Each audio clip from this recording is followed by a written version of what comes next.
So my name is Alexis Webb. I'm Director of Program Evaluation, and thank you so much for coming. We bring in different speakers based on topics that parents have asked for and surveys that we get from all of our campuses. So always anxiety is probably one of the #1 requested topics because we are normally stressed, which then causes anxiety. And so a new topic that came in this year that we haven't had in a while was the self-regulation piece. So what do we do and how can we help ourselves and our kids regulate when we are stressed or anxious? So we are lucky to have Dr. Sarah Feierbacher here. She is the Clinical Director of Counseling at SMU, and she also has a private practice here in Prosper. She lives in the community, and she also has children that goes here, and she's a great asset and helps us and works with the district a lot with counseling resources. So we're so excited for her to be here. A couple things, so make sure if you want any of the goodies she has brought from SMU to help with some tools for self-regulation that you can use, grab those on the way out. The handout, feel free to take if you want. There is a typo on there. It's already been corrected. That's the one that's going to be interactive. That goes out from Eagle Express, so it should be the word fell in the glitter jar. It should be feel, it says fell, but it's been now corrected, but we already had those printed.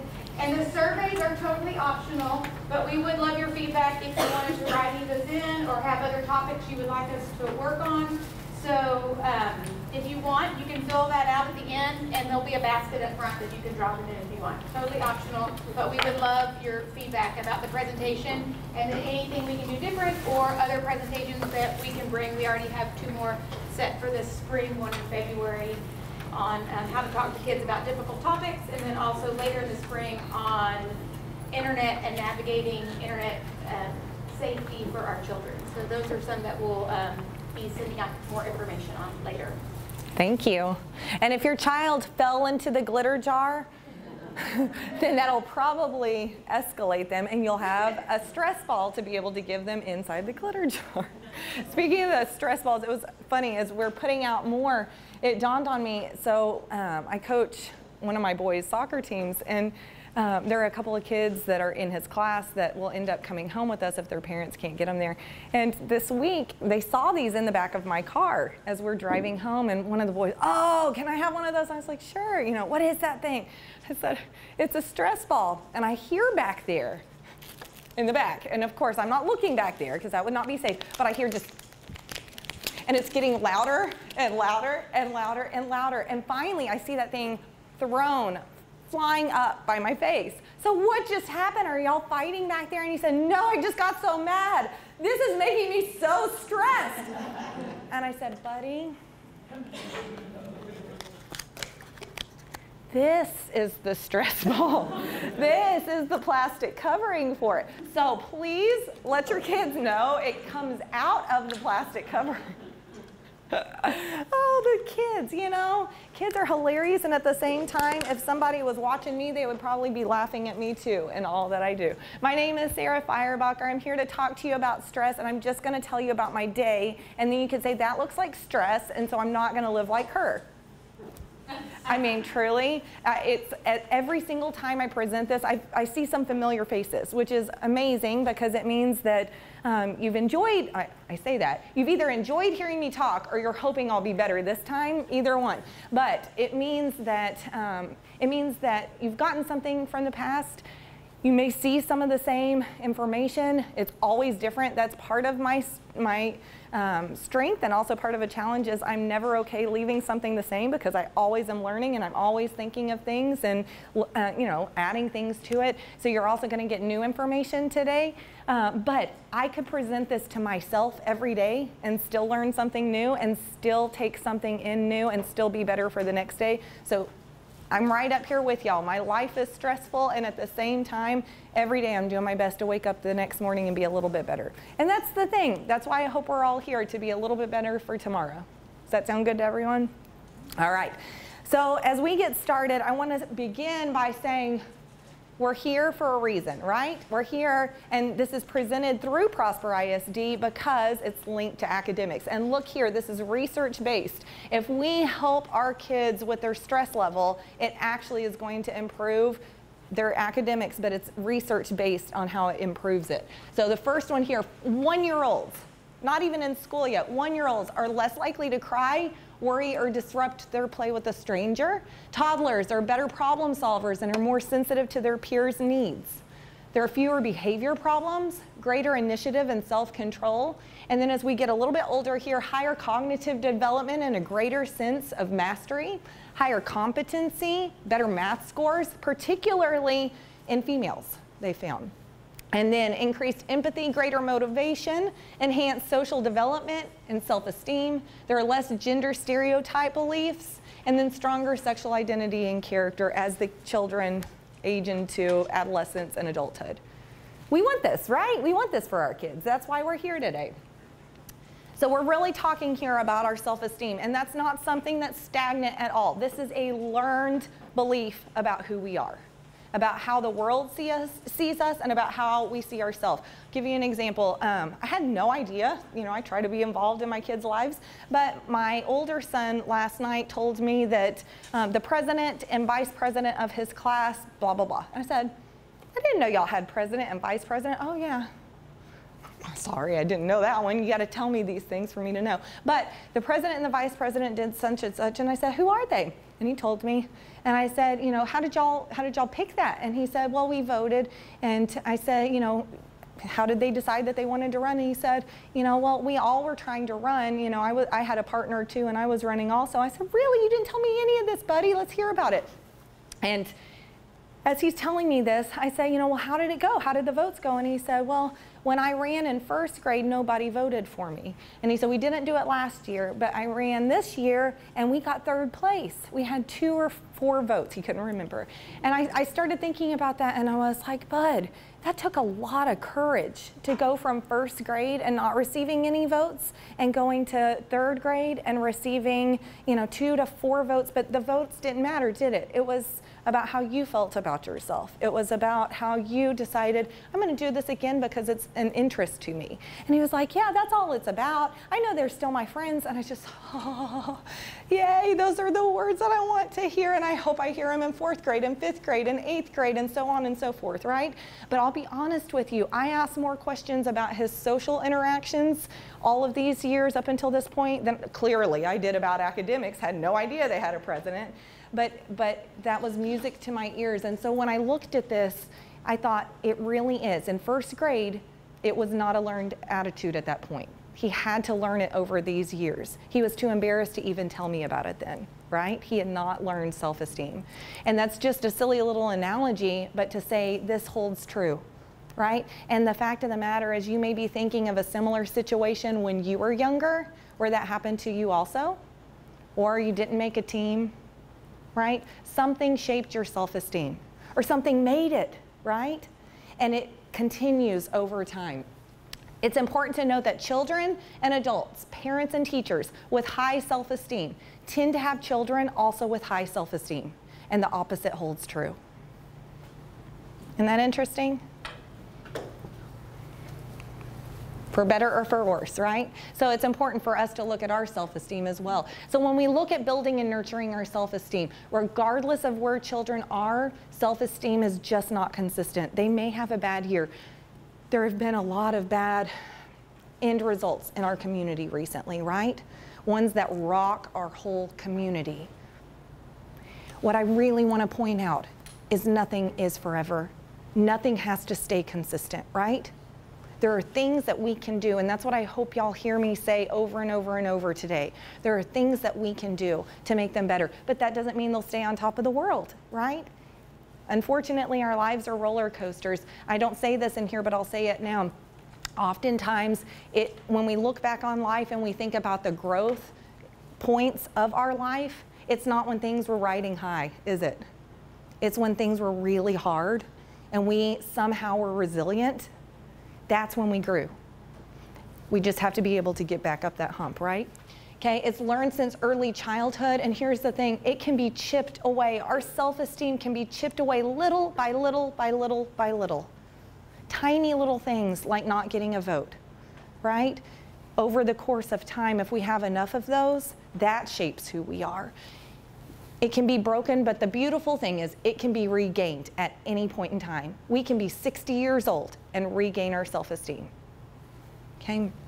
Don't worry, I'm going to get to the self-regulation and the stress ball part, but I'm going to take us low on the roller coaster for a little bit with our stress and anxiety and depression, and then I'm going to lift us back up. Sound good? Okay. All right, so this was really important for me. For those of y'all who remember your college days, you had your psychology 101 and you probably learned some of the developmental theorists. This was Erik Erikson, right? And if you were like me at the time, you probably memorized it for your test and thought, I won't have to do that. Here I am presenting on it, right? Of course, but really what I want to hone in on, I know there are a lot of words, I want to tell y'all a couple of different things. The question that this age group is asking, 7 to 11-year-olds, is, am I successful or worthless? I have a private practice here. I'm not kidding you.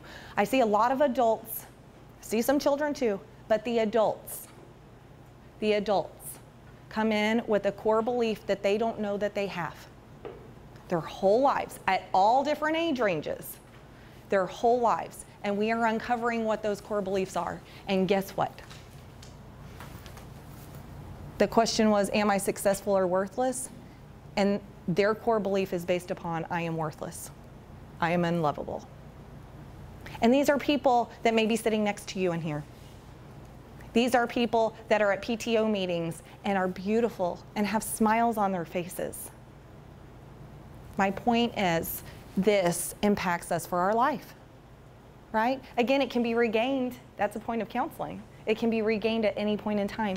But do you see how important this is? That's why I'm pointing this out at this level. 7 to 11-year-olds, this stage is very important. And when we think, oh, no, this starts in middle school or high school, it starts right here. Am I successful or am I worthless? They're becoming more aware of themselves as individuals. They work hard at being responsible, at being good, at doing it right. When I woke my boys up this morning, my little one, he raced out. I call them, they still, when they were little, they liked him better. Now they don't admit it, but they still like Lightning McQueen. And I tell them when we're running late, which is pretty much every day, I tell them, okay, I need a lightning and a storm. Here we go. And sometimes it's I can't do it, Ma. I'm like Mater today, But this morning, my little one who's starting in this age group right here, he darted. I couldn't even see him. He was going so fast. And he's doing stuff. Look at me, Ma. I'm lightning. He was ready. He was on it. He needed to feel this today. Success right here, right? If children are encouraged to make and to do things and they're praised for their accomplishments, they begin to demonstrate industry for being diligent. He never acted that way until I started being very cognizant of the fact that his morning with me and the way that I say thank you for even just getting out of the bed when you feel like Mater, that makes a difference to him, right? Persevering at tasks until they're completed, putting work before pleasure. And here's the other side of that. If children find that they're incapable of meeting their parents, coaches, teachers' expectations, they develop these feelings of inferiority about their capabilities. And if they're lucky, when they're middle-aged, they say, life deserves to be better than this. What is going on with me? And then we uncover it started here. Interesting, right? Then, no matter which answer they had, am I worthless or am I successful, they grow up, right? And they hit teenage years. And here's the thing, they're asking the question, who am I and where do I belong? Where am I going in this world? Where am I going with high school, my peers? Where am I going when I don't make the team because there are too many darn people here now, right? And I love all of us, but not enough teams to support all of this, right? And the question then lies, the person that says, I am successful, that doesn't make the team does what? They go find something else, right? Okay, that wasn't about me, or, I got other things. I've got other things in life. Guess what the person that already comes in feeling worthless does? You get my point? They have nothing else. That may have been their only source of worth, right? And now at 14, who are they? Continued on. This one right here launches us into adulthood. And so many kids, when we go, you got to choose a major. If they don't have worth, already and we don't understand that they don't have worth, and they only see us being stressed about our jobs, how in the world do I survive in that kind of world? I can't. And then what happens? You get what I'm saying? That's happened several times now. So the beautiful thing, lift us up a little bit, is that y'all are here. You're listening to this. You're realizing that little things matter, and you're realizing that we all make mistakes. There are mornings when I feel like Mater and I'm not doing enough encouragement for my own kids. It's okay. I've got another shot tomorrow, right? I've got another shot next hour. I've got another shot every time I see them. We can reclaim at any point just as they can. All of us, our kids and us alike, with our high self-esteem, demonstrate these characteristics here: honesty, responsibility, compassion, love, trust, hope, self-confidence, integrity, helpfulness. That's the kind of child we want to have, right? When I look back on my life and I list out, how will I know that I felt successful in the thing that's the biggest priority for me? I'd love to be able to list those characteristics. Who knows if it'll happen? That's a fear, right? And at the same time, that's where my hope is. These children that I just listed, the socially acceptable children, this came from a research study. This is not Sarah, this is research. Found that children who are socially acceptable are active, they're outgoing, they're alert, they're self-assured, they're helpful, they're friendly, they're confident, they show an interest in others, they're not arrogant, right? They act in pro-social ways. And I hate that there was a research study done on this, but there was. Unpopular children were socially isolated, physically lethargic, apathetic, introverted to the point where they didn't interact with others, withdrawn, no self-confidence. And then there was this group, those who were aggressive. They were domineering, described by their peers as noisy, demanding, attention-seeking, rebellious, bullies, right? And sometimes they were seen as popular, but guess what? It was all about fear. That's not a popular child. That's a child that others fear. And so often, give me your pen.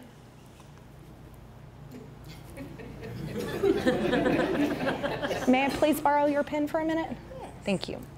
So often, both times I get the pen, right? Or the pencil. But were they the same for you? So the first one, where I said, give me the pen. I don't know if y'all could have seen her. I saw her face. Her eyes got big, but she looked down. She did not give me eye contact. Her shoulders dropped. She withdrew. She handed it over, looked down. Her legs even tightened. The second time I did it, she looked up at me, she smiled, her shoulders dropped, but she sat up a little straighter. She handed it over and she verbally said something back to me, right? Both times though, I got the same results. Does that make sense? Both times I got the pencil. So if all I care about is what happens to me, I'm going to keep that behavior. And I'm not just talking about kids here, right? If this is what was done to me, if I was demanded the pen, as an adult, I'm going to demand the pen. Unless I start to realize, is that person respecting me? Do they respect me? Or are they scared of me? Make sense? And guess what? The cycle continues. They do that to their friends, and then they do it as an adult as well. Right? So we have to be aware of how is it impacting the other person. Am I actually gaining respect, or am I instilling fear? And that's just a challenge to all of us. What do we do in our interactions with others, and our partners, and our friends, and our kids, and our workplaces? Are we instilling fear or gaining respect? Right? Continued on. Many of us may even identify with this one right here. We may be an overachiever. We may earn high grades in school, be very involved in extracurriculars even as an adult, seek approval, rarely if ever get in trouble. This is the gold star student. You may be looking at this and nodding because here you are, right? You showed up today. My guess is 99.9% of us may be able to identify with this. Yes, that was me. And at the same time, look at this. We really deep down want to be good enough. We want to be smart enough. We want to be responsible enough to accommodate for something, right? And as adults, oftentimes, especially as helpers in some form or fashion, we reflect that and we can identify with that. But it comes out as something very perfect, doesn't it? And y'all know as well as I do, that's unattainable. All right. So we're just going to stay on this one and reflect for just a minute, where you're really supposed to hone in on this one. And we're also going to demonstrate the point about imperfection is all the time. All right, the problems. Stress. How many of y'all are stressed? Let me just ask that question. Raise those hands and the legs. If I could get the other one up at the same time, I would. We're all darn stressed, aren't we? Yes, we're all stressed. Thank you. And that leads to what? Anxiety. And that leads to what? Exhaustion. And that leads to what? Burnout. And that leads to what? Depression. And that leads to what? So often, some sort of self-harm. And yes, I'm talking about cutting, but I'm also talking about self-harm that you or I may engage in, like surviving on caffeine. Can't go through a day without this stuff. It's been a challenge of mine for years. I mean, I would rather come in here completely covered in mud and present in front of y'all without this today. I'd be fine as long as I have this in my hand, right? And again, would I be healthier if I was standing up here drinking water? Alexis gave me a water. Thank you. So funny. I drank one this morning. I'm good for the rest of the day, right? Or risky behaviors, right? I had someone just this week that was talking with me, and she was talking about how a particular risky behavior that many people as adults engage in, she is finally realizing how harmful it is. And she's also finally realizing how many people engage in it. And I said, what do you think that's about? And you know, I thought it was going to take a while for her to get there. And she said, we're all hiding so quickly. I said, you could take this job, you know, right? But she said, we're all hiding. We all want to feel good for just a split second, and it lets us. And then we crash and feel awful after. But for that split second, we can hide and we can smile and we can be lifted, and it feels good. Not just talking about kids here, right? This rushed child syndrome, this is a real thing right here. And I think they put me in the job at SMU because I oversee all of the new counselors that are starting their jobs as counselors. And I said they pick the person that makes the most mistakes to let you see how you need to make a lot of mistakes and it's all okay. So they pick me and put me there. And same thing here. I stand up here and tell you guys, okay, let me just tell you about my life and all the things you should not do based upon my example here. We're constantly exhausted. We do so many things. I'm looking over at Heather, and Heather and my children are buddies. They're on the same teams together. And she's got three more than I've got. I don't know why she's here. I'd be asleep right now if I were her. And at the same time, we want our kids to be involved, right? On that list of all the great characteristics, they're involved. We want that to be our children. And then when we start listing off the things that we can put on our resumes or our vitas that we're a part of, and we start looking at all the, have you ever had that thought, when's too early to start making a resume for my kid? Right? I can fill it up real fast. Have you ever had that thought? They're a part of a whole lot of stuff. Will that help them in the future? Will that get them on the baseball team? If I make a resume for them right now, all the camps that they went to, right? These kinds of thoughts. Yeah, I see some heads nodding. The fact of the matter is that here in Prosper, we like to. And all over we do, but here in Prosper in particular, we are a niche that loves to prosper. We love to live up to our name. That's a good thing, don't get me wrong. And sometimes prospering means being able to be still. It means being able to drink water.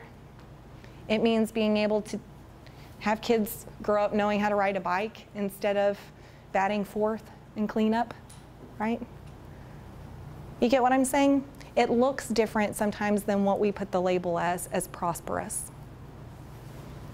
We have to slow down every once in a while and think about that. But I will say times have changed since at least when I was a kid. I did grow up riding a bike. I didn't start organized sports until much later. My sister, who is many, many years younger than me, started soccer very intensely even at such a young age. She doesn't know how to ride a bike. I watched her climb a tree, climb a tree. She got about 2.5 feet off the ground and got so panicked, literally started to cry a little bit. Are you kidding me? Want me to put, a little stool underneath there for you? But again, it's a difference in times, right? How can we get back a little bit of that time that maybe we grew up in that said it's okay to be a kid? It's okay to have some downtime and play Legos, right? Signs of being overscheduled. Any of your kids have some of these characteristics? Any of you have some of these characteristics, right? And here's the question. Does this sound like the characteristics of the child with high self-esteem or the one with low self-esteem? And so in our effort to get them to be the child with high self-esteem, are we getting them to be the child with low?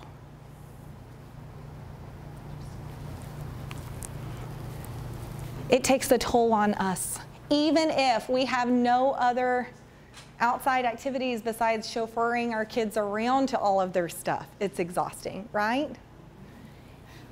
Look at this. Research shows that 75% of Americans say that they experience extreme stress at least one day a week. That would be nice, in my opinion. One day sounds pretty good, right? Again, I stand up here as the role model of a lot of times what not to do. It's good that I'm here hearing myself, right? And look at this. It impacts everything. Everything. Our eyes are more bloodshot, right? We get sick a little more often, right? Our stomach messes up and we either eat too much or we don't eat enough. Our kids do the same, right? They model us and it just happens naturally, but it impacts us holistically. And so when you have that child that says, my tummy hurts, I'm not saying their tummy doesn't hurt. I'll give you an example. I've seen 2 kids, one's a teenager and one is a child, and their presenting problem was throwing up. They had been to every medical doctor you could possibly imagine about the stomach problem. The GI doctor prescribed lots of stuff, every single one. So both of them, they're separate, but both of them come in, it's panic attacks. That's what's happening. They're literally throwing up. And I did more research on it. Guess what? Your brain in the area of anxiety in preteen and teenage years is like a sponge, and it's not fully developed the way it needs to be. And it literally, your brain causes you to throw up if you have too much sponge and you experience anxiety. How interesting is that? It's not just physiological. Sure, it's physiological, but it's not just. Our brain is saying, this is what you do because your brain can't handle this. How interesting is that, right? And as soon as we started addressing not the throwing up, but the anxiety before it, and they thought they were just fine. They didn't see any of the before signs. It just was immediate throwing up. But what was happening before? What did you experience the day before that was unresolved, right? All of that, it was anxiety, panic attacks. Interesting. So you look at this one, and all of that leads to utter exhaustion. That can also lead to burnout. And many of us get there too. That's why someone, I forget who it was, you said, as you came in, you thanked me for being here, and I mean it when I say, I love this. This is like the highlight for me of beyond my personal life and being with my boys, this in my professional career, because this doesn't lead to burnout. When I'm exhausted of hearing people every single day and wanting to be there very much, but just needing a difference in what I do, it's this. It's getting to engage with you guys. It's getting to talk. It's getting to be funny for a little bit, right? This allows me to not burn out. Do we have that in our lives enough? Do we have something that lifts us up, that doesn't burn us out? And so often I think that we think that the kids that we're in charge of should be signed up for something because it's school that exhausts them. But what if the thing we sign them up for is exhausting them too, right? And they don't get the lift that we so desperately need also. So that leads to this one, depression. When we look at depression, we look at kids and adults who have lack of interest, poor concentration, low mental energy, increased problems at school or at home, and then the self-harming behaviors that start. And again, yes, I'm talking about things like cutting, but I'm also talking about other things. Things that maybe we don't realize are self-harming behaviors. That is a self-harming behavior. Oftentimes, it looks different for boys and girls. Boys are way more likely to engage in that. And then guess what? That turns into on the wall. Not a bad kid, not at all. Kid that's frustrated in the moment, right?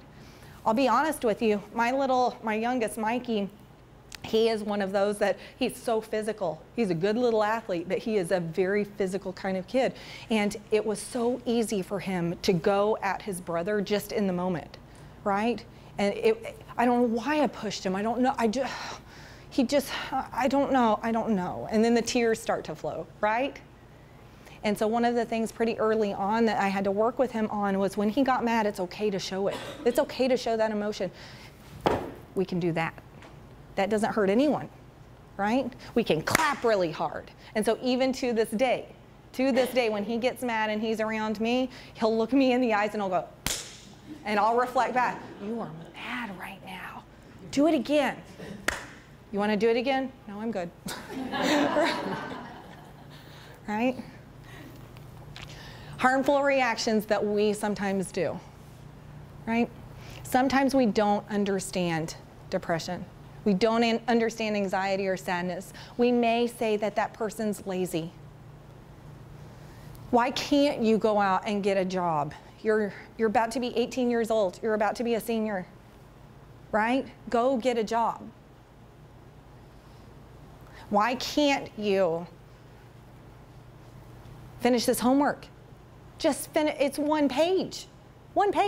Finish the darn homework and this last hour and a half didn't have to happen. Has anyone else said that? Thank you, I love you, thank you. Yes, you know what I'm talking about here, right? It's really easy to fill in the blank, unmotivated, lazy, frustrated, whatever it is, right? We may believe that depression is just their inability to pick themselves up, especially if we're that hero archetype where we picked ourselves up. Does that make sense? Oftentimes I believe in what's called family systems theory. Guess what? We balance each other. And so if we are a hero archetype, guess who is around us? Non-heroes, right? And the reason for that is we fill in that role for them. We do that for them. Does that make sense to everyone? I saw someone this week who was really frustrated because she was constantly the mediator between her husband and her child. I said, let them know you're not leaving forever, but you're getting the dog and you're going for a walk. What would that look like for you? I don't know. I really like to be where I'm needed, and there it is, right there, right? It may be frustrating, but that's your role in this family, is to fix it. But what if they can't fix it because they've never had to? And what could you be doing if you walk the dog, help your dog out a little bit, that's stressed out by it, right? Help you out a little bit with self-care and help them a little bit to be able to learn that new role, right? But so often if we raised our hand for that role, that feels super uncomfortable to leave that to someone else. Okay? Sometimes even the people who are depressed don't see it, right? We may have been there ourselves, okay? If children feel that they're weak in some way because they're depressed, that's wrong. They are not weak. Think of how strong they are, that every single day they're surviving still. I can't imagine every single day feeling as low as some of the kids do. Not even having the cognitive brain development to rationalize what's happening or put labels to it, and they are still functioning and surviving. How incredibly strong is that? Polar opposite of what they think they are. I love this part. I love this part. It's our brains. This is the talk about our brains where it all makes sense. It's not just the behavioral stuff that we can see. Inside our brains, if there is chronic stress that occurs. And when I talk about chronic stress, I brought this today. It's the this happening inside of our brains constantly. We all have this. I think I say it on here. Short bursts are okay, AKA cortisol that's happening, AKA adrenaline. So like if we're avoiding a car wreck and we slam on our brakes, our brains do this too, right? We may break out in sweats. I'm probably doing this for an hour right now, but that's okay. But if this is our brain constantly, look what happens. There's less brain activity. There's lower cognitive performance. Fewer connections actually can happen because of that cortisol constantly shooting. The connections we want to happen can't happen because of this. That's why I joke about falling into this jar right here, right? Some of our kids do, some of us do. And then this cortisol hormone that we're talking about here, if it soaks too long in the brain, it kills our brain neurons. It kills them. It's toxic. Isn't that interesting? And do you see how then, especially if this happens at a young age, do you see how that changes the entire brain development? There are so many people that are in my world that this occurred at such an early age, and when I explain it in this capacity, it explains everything. I'm going to keep going with this for just a few minutes. If you look here, if genes control our cortisol response, again, that adrenaline, right? Stressed children can't control their responses as easily. Like my brain may say, well, no, let's do this. I avoid a car wreck, right? Slam on my brakes, and my brain is here. I may get out and be way more likely to yell. Does that make sense? Am I the only one there? No, right? Or to be timid and let them take over the yelling, right? Or to say, can I just stay here? Can I just not get out of my car? Even if I hit somebody, can I just stay here and drive away, right? We all have different responses. And here's the thing, the child with this will yell all the time, will punch all the time, will run away all the time, will freeze all the time, not just in that moment. Does that make sense to everyone? Now we understand it because we've been there before, okay? It affects immune systems too, because my brain, I've been fighting something for about a week and a half now, but every single day, I know that my brain is usually healthy enough that as the day progresses, I feel better. They don't have the ability in chronic stress for their brain to be able to get their body to feel better. And I also have Starbucks and they don't. That helps always. And so kids truly are sick more often. Genes that regulate this cortisol response can be turned on and off. That's what I want everyone to hear. Again, I want to uplift us. Guess what? If those neurons are killed off, it doesn't mean that they're gone forever. Those may be, but other ones can be created, right? Depending on how caregivers parent, AKA this can be reversed. How awesome is that? This also may explain why if your child switches from one grade to the next, if they had a teacher with low self-esteem and was struggling that year, and I say low self-esteem, if that teacher was struggling, we all do. It happens. There are bad years, and we still have to perform. No knock on a teacher, right? But if that year is one of them, and our child is struggling, and then the next year they move to 4th grade, and guess what? That teacher's living high right now. And they think of all these awesome creative things, and that teacher becomes their favorite, and they somehow do differently in school. What's that about? Environment, role model, which means it's not about your child's brain, it can change, right? Which means us as parents and grandparents and aunts and uncles and coaches and teachers, we have the ability every day to be able to make a difference with our kids and help change their actual brain, not just their behaviors, their brain. How cool is that? And we can do the same for ourselves. One more here. What we want to happen instead of the cortisol is oxytocin, which is love. That's what we want to happen. Love can't happen if our cortisol is shooting high. This right here, it's settling, which means that our cortisol is de-escalating so that oxytocin can increase, right? Which means we walk away from that car wreck and guess what? We can go home and say, I over-responded. I shouldn't have been that way. Because we've settled, our glitter settled. For the child who never gets to settle their glitter, does that ever have the ability to happen? No. Just as simple as that, right? So children with low oxytocin tend to be more anxious. That's what's happening in their little brains. I think it's interesting, they did research studies that showed that children who were neglected by their primary caregiver, by their mom at a very early age, didn't have oxytocin released. And look at this. Those abused girls, their cortisol did not fluctuate when they were abused themselves, because they learned from early age that cortisol equals love. It doesn't, right? I just explained to you cortisol is not love, but because that's what happened at such an early age for them when love should have happened, guess what their brain did? Their brain made those connections, those pathways, and said, oh, because this is happening all the time and a baby should be loved and I'm a pretty smart baby, this means love. Interesting, right? Which means that could be the explanation for when our oxytocin goes up, when cortisol should, that feels uncomfortable. I work with several individuals who kind of fit this category, I'll say that. They've got wonderful parents now, but they did not, a couple of them were adopted. They didn't originally have loving parents, right? And it's so interesting. I'll give you an example. One of the things, this client, I believe it was Russia.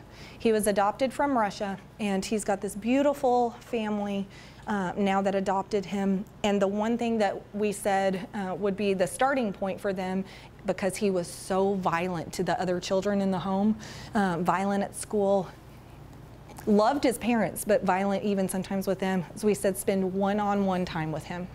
No matter how he responds to you, show him love, give him love. He was perfect in the playroom. In counseling with us, they keep telling us he's violent. He was perfect. So kind, so good. And then his parents start spending that one-on-one time. Guess what? He walked into the playroom, acts like he's pulling out a gun and shoots me. And then he goes and gets the Bobo doll for 48 minutes. Slugs on that Bobo doll. Guess why? His brain cannot compute yet that love is good. Does that make sense? And that's what a playroom's for, to work it out and this continue and be consistent so that his brain can get rewired. It's happening. The great news is I told the parents he's doing what he needs to do and his brain is learning, and that's being regained at this point. How amazing is that, right? Sometimes though, if we don't know this information and we see it start to escalate in a bad way, we think it's bad. But it's our brain relearning what love is, right? And the important thing is consistency. Go back to that car wreck. I think this part's really important. Sometimes we don't respond with a punch. Sometimes it is a, I can't complete this paper, right? Yes, we've been sitting here for an hour and a half and tears are quietly rolling down my face and I have only 3 math questions and you're fussing at me and you say you love me and you just want me to do this. Well, but I don't even know how to pick up my pen, right? Some of us do that, right? And then some of us crumple it up, throw it away, and run outside. We have a lot of different responses, okay? Sometimes it's easier to see the child that is aggressive struggling. Does that make sense? The child that's quiet or the child that flees. It's harder, the child that gets the gold star, it's harder to see that they're struggling. Which is why I believe, Sarah, a little personal theory, that for all of those individuals who are coming in and uncovering their core belief of being unlovable and worthless now, if they were a gold star student, no one realized they were struggling until they finally said, I deserve better than this. 45 years old, I deserve better than this, right? Okay. So my question to y'all is, can you see your child? Can you see you? Can you find where they fit here? I promised y'all I wanted to lift you up a little bit, so we're gonna start here. I know I don't have a whole lot of time. I started a little bit late, so y'all give me a few minutes. Please, please. But it will get better, I promise. One of the things that I learned, not even that long ago, is we so often use the word distress right? And that coincides with the word stress. But guess what? Stress is separate from distress. They're two different things. And stressors are separate than stress. Stressors are the external things that we have no control over, including other people, right? Have no control over that. Stress is my internal response to the stressor. And guess what? I know this sounds so silly and kind of lectury, but for me, if I'm able to separate those, it takes it off of me personally. Does that make sense to everyone? If I'm able to say, actually, no, I don't have control over Heather. I have control over me. Heather may be the stressor. I love you. Heather may be the stressor, but she doesn't have to cause stress in me. And guess what? If Heather is the stressor, I get to choose. I don't have to be distressed by Heather. I can turn it into eustress. And guess what? I didn't even know that word. Eustress is us saying, I'm going to positively respond to that stress. Like, okay, you're stressed. That's initially causing some stress in me. I'm doing this, but I can help here. What can I do? How can I jump in there and help? What do you need? What can I do? How could this be a growth opportunity for the both of us, right? Does that make sense to everyone?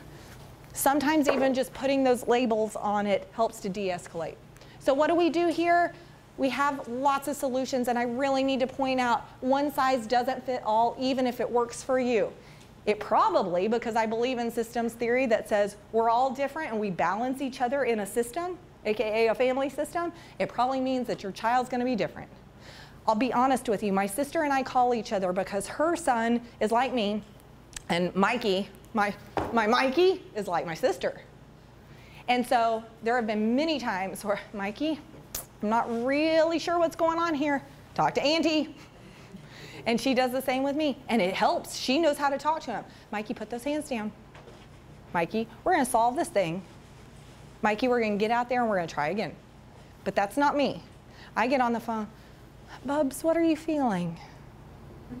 You know, it was hard. And Mikey just wants to use those hands on me when I do that, right? How successful people deal with stress? Well, guess what? They found a couple of things. They did exactly this. They showed up for things like this, and they learned. So thank you. Y'all are successful people. You're done, right?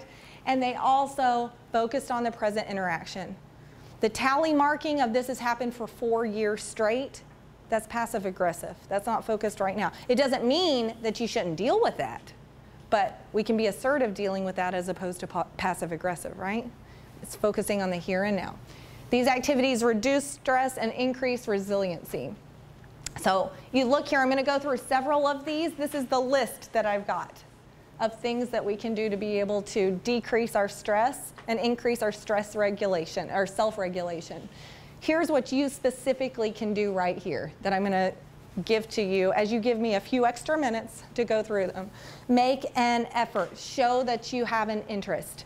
Kids who are struggling let you know that, even if it's not with their words. They sleep more. They eat less. Even look at those small little things.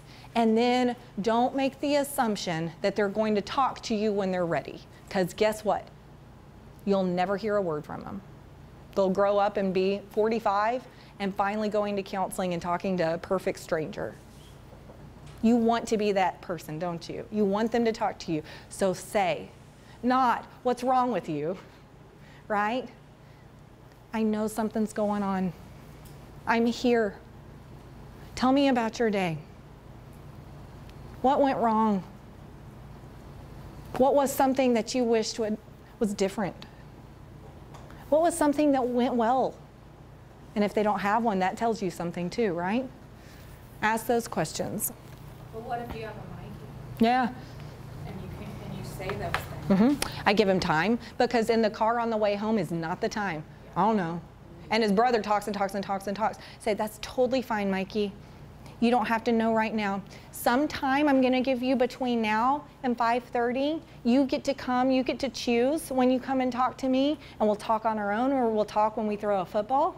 You get to choose how we do it. Just know by 5:30, I'm going to come back to you and I'm going to say, we're going to sit down together and hold hands, That's the mama way. And if you don't want to do it that way, you get to choose how it's going to be done. And I follow through with it. I sit down and hold hands. Yeah, absolutely. But he needs that time. That's a beautiful question. He needs that time. He can't do it immediately. Or else he's doing this in the back, right? Yeah. So find that safe place. It may be a walk when you get home. And for the first 2 weeks, that walk is silence. That's what counseling is. So often parents will pull their kids out of counseling, or they'll pull themselves out of counseling because the second session didn't give them all the answers to life's problems, right? And or they just play games. I hear that sometimes too. Yes, we did.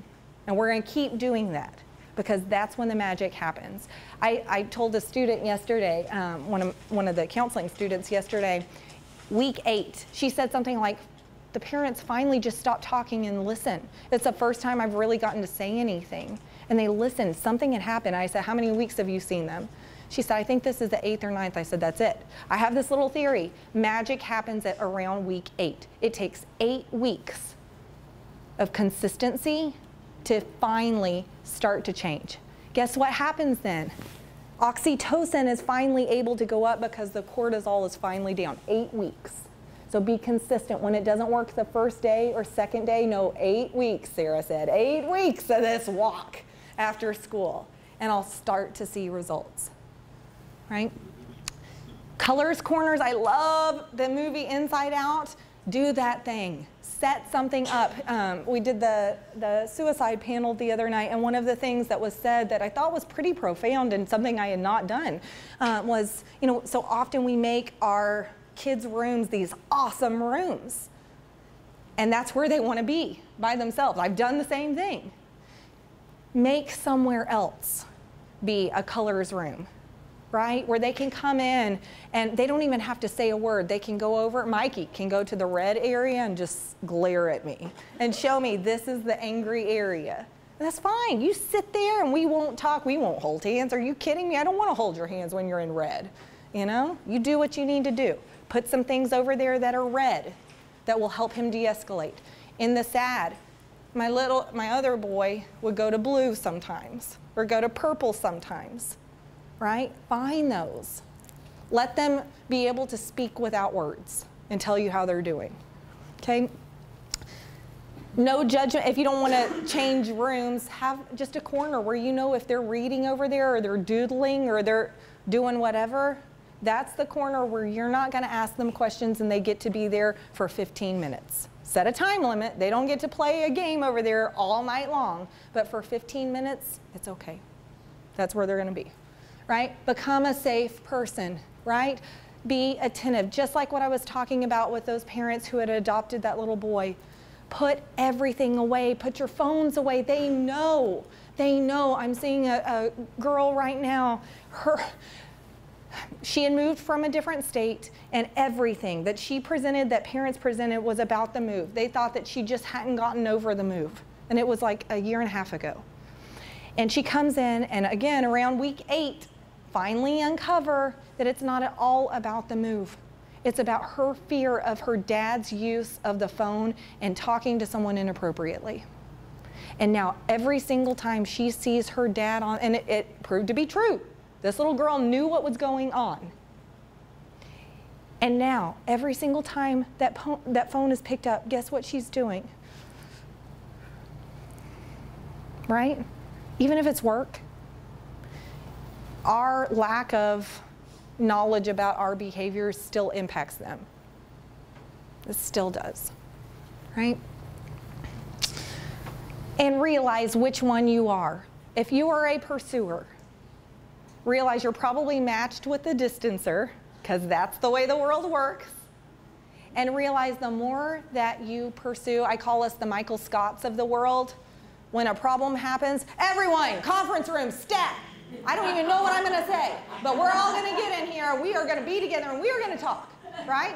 And guess what? If we are partnered up with a turtle, the more that we Michael Scott that turtle, guess what the turtle does?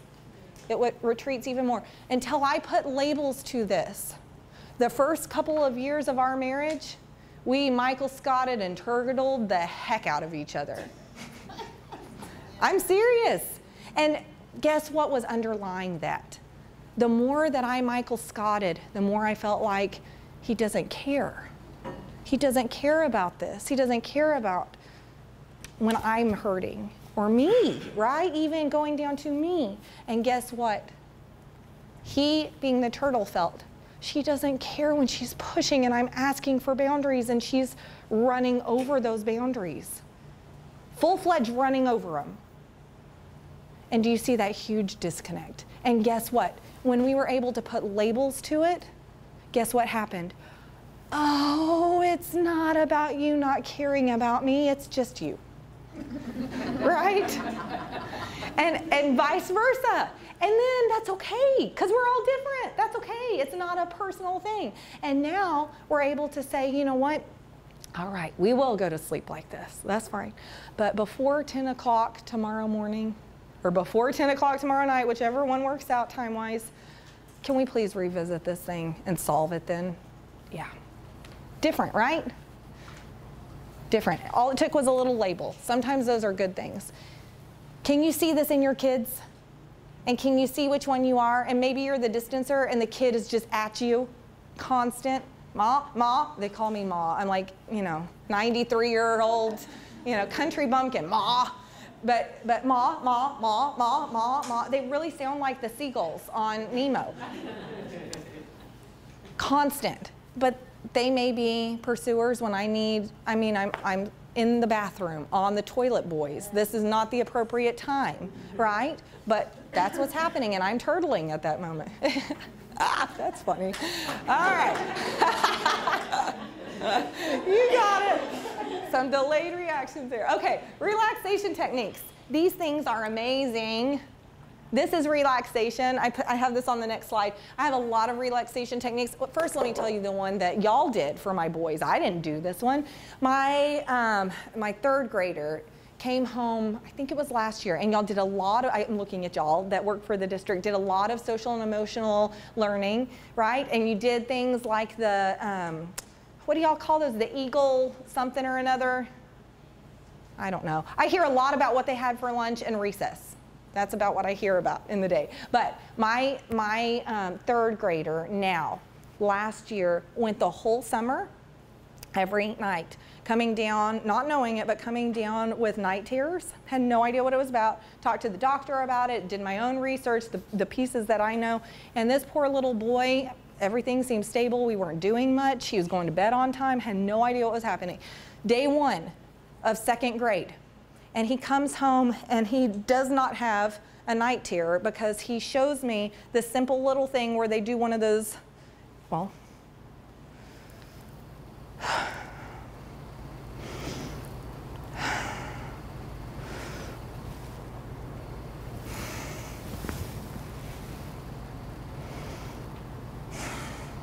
that was it. That was it. And he didn't have a night terror. So I thought, that was weird.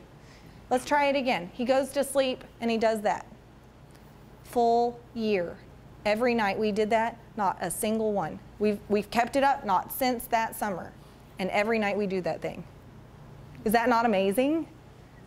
Tiny little thing, relaxation. Then, there we go. Now we've got my glitter jar. We make these quite a bit because we are able to visibly see our cortisol happening, right? Right here. And the beautiful thing about this is it helps us be able to say, while that is shaken up like our brains are, I'm going to relax as I watch it settle. It forces a time period. It's like a timer. While I watch that settle, I have to breathe deeply. I have to do relaxation. I have to do what I just did there, right? Whatever that looks like.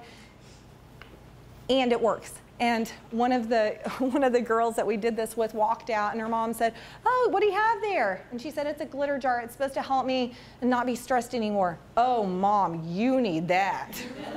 I loved that. And we do. We need these things too, right? That's why I just got this thing. I have no idea what happens or if it's working or anything. No idea. But guess what's on these things? There's something called Breathe. I have to have a watch tell me to breathe. But guess why we have to have that? Because we don't. It literally tells you in here, it's got segmented times of the day where you're supposed to take a break. That's why all your employers will have little things where they'll give you things if you work out or if you take breaks, right? Because we function better when we are healthy and when we are regulated. All right, understanding our core emotions. Here's my biggest thing that I want to send y'all with core emotions right here. We actually only have 3. There are a lot of emotions out there. I'm not saying they're not real, but guess what? We only have 3 core emotions. What are they? Go. Happy, sad, hungry. I agree. Yes. You got 2 of them. Happy, sad. What's the other one? Mad. Everyone always says mad. It's not. Fear. There you go. Because guess what? Everyone always says mad because that's the behavior we're allowed to show. Think about this. How often do we show sad or scared through mad? And I challenge you with this. Ask yourself the next time you're mad, what am I scared of? What am I sad about? And I promise you, you will have an answer to that, which means it's true. And now, ask yourself this. What kids do you see displaying anger? And what are they really feeling? And do you see how you can so quickly de-escalate that? So with Mikey, you're really mad. Yeah, show me. Right? If we keep doing that thing, and you also feel really, really sad. Yes, bruh always is better, he always wins. And then the tears start to go, right? Or bruh, who's down there doing his homework and shaking or not doing his homework, right? And the tears are flowing. And really, what's he scared about? Disappointing me, right? He's scared. How does it differ in males and females? Well, I hate to say that we're different, but we are. And guess what? Ladies, a lot of times we're put in boxes, and this one, unfortunately, males are put in boxes because we're allowed to be scared more and we're allowed to be sad more, but our boys are not. Our men are not. So if I tell you you've got 3 core emotions and 2 of them you're not allowed to fear, or you're not allowed to feel, don't be scared. You can do this. Be brave. We don't cry. There is no crying in baseball. You've heard me say that, haven't you? And I'm the one that presents on this. Buddy, suck it up, suck it up. There was one tournament that we played in. It was horrible. We were all crying. All the coaches were, it was like 20 degrees. And we were playing baseball. It was horrible, but we paid our money, so darn it, we're gonna do this thing, right? Anyway, we're out there, and I'm not, every kid on that field is standing out there crying. And guess what all of our responses were? You got this, boys. Come on. You can do this. Come on. Don't cry. Wipe them away. It's going to freeze on your face. Come on, you know? And you know I'm not making this up. This is for real. This is for real. Do you see how we put these little boys and our men in boxes there? They can't cry, they can't feel sad, and they can't feel scared, which creates a lot of angry boys and men. See how simple that is? Whoop, back that thing up. Nope, go forward. There we go. So what can we do? We can change our negative self-talk to positive self-talk. I can send this to you if you want, or take a picture there. It's simple little statements. Simple little statements. These things are life changers. I've had someone that's coming to see me, grown adult, who literally said, I feel like I've been waiting my whole life for this page right here. Told me that last week. Just last week. I guarantee you, you look at this thing, find one on here, just one, and start to say it to yourself.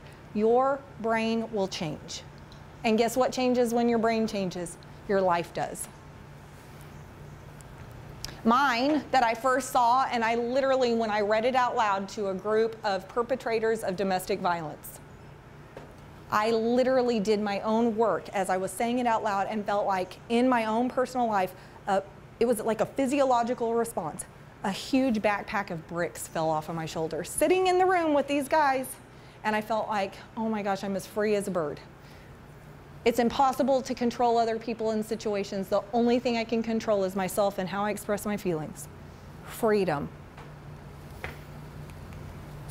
Assertive communication. We talk about this so often, even in the counseling field. We talk about these I statements, and guess what they turn into if you don't have a little bit of help with them? I hate it when you are like this. Right? So I have taken the liberty for those of us who need a little bit more support. And remember Mad Libs?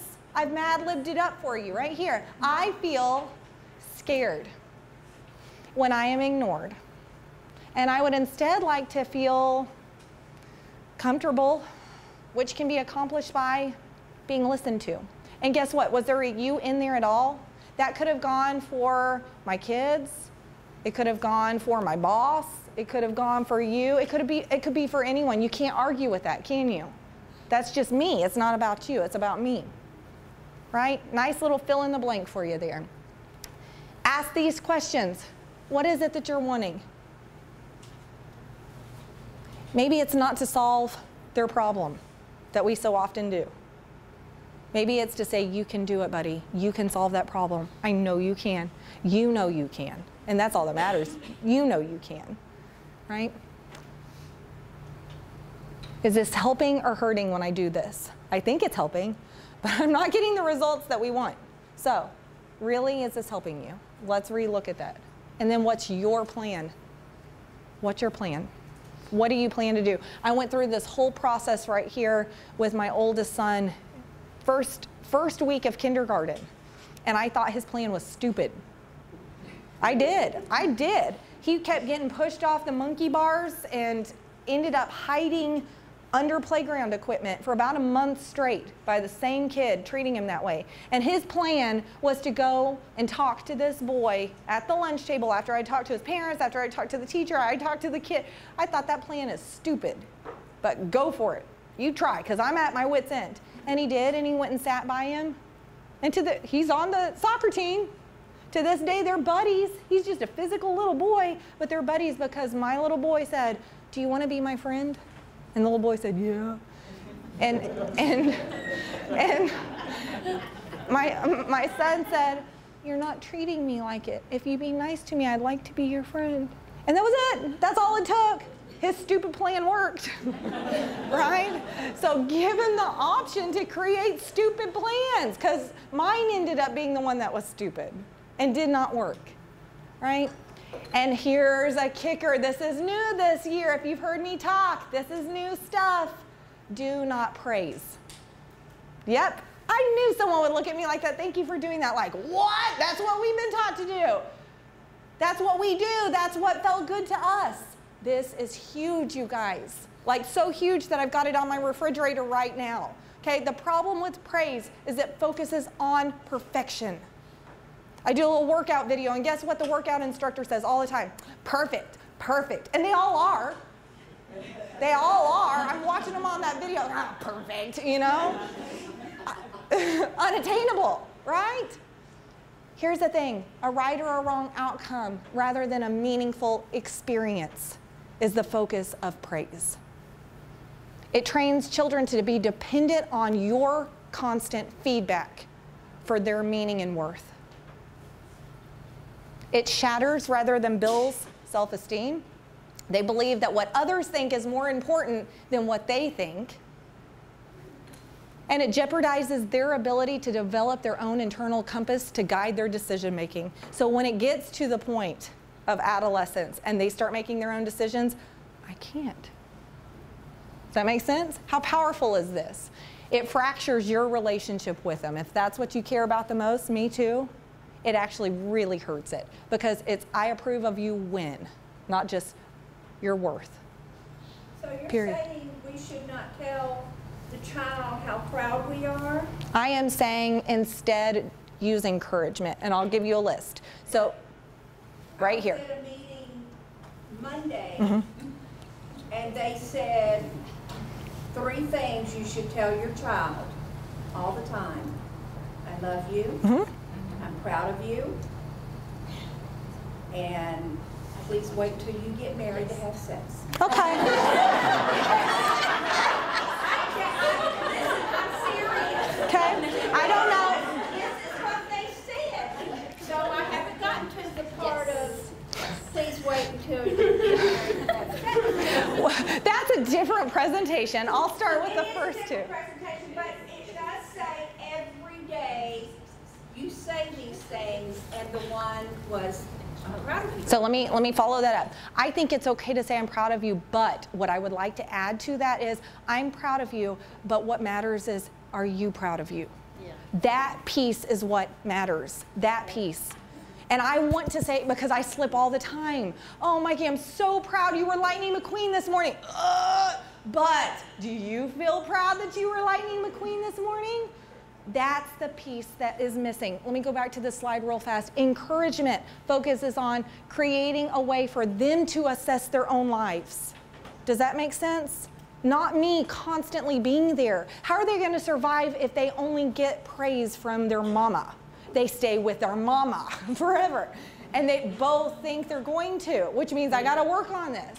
Right? Spending less time asking people in the outside world if they measure up instead of themselves. Right? That's why, absolutely here, like over on this empowerment side, you worked hard. Not, yay, you got all A's, that's what I wanted, right?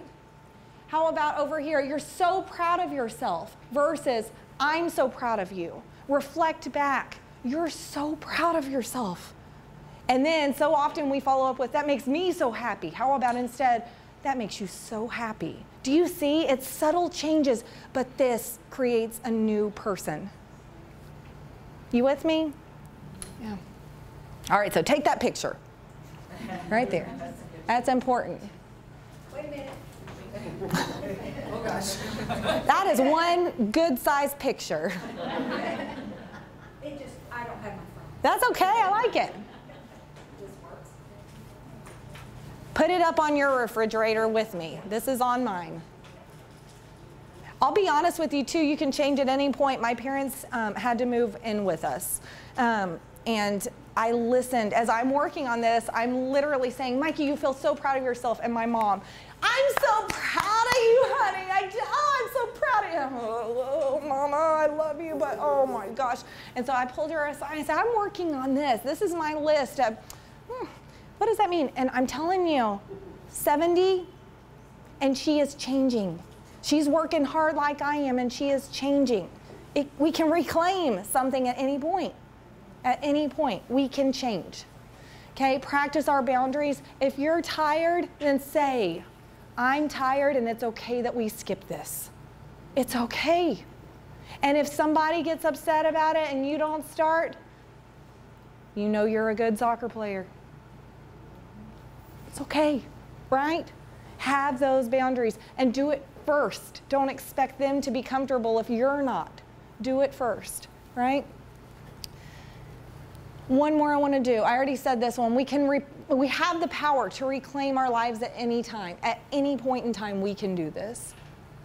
We have to be able to talk to each other too, right? So it was important for me to realize that that child in the playroom that's from Russia that was acting just completely fine is not fine outside of his time with me. I never would have known that had we not communicated and had they, as the parents, not communicated with the teachers. Talking is important for us to be able to do with caregivers, right? Remember that there are options out there to be able to help your kids and you.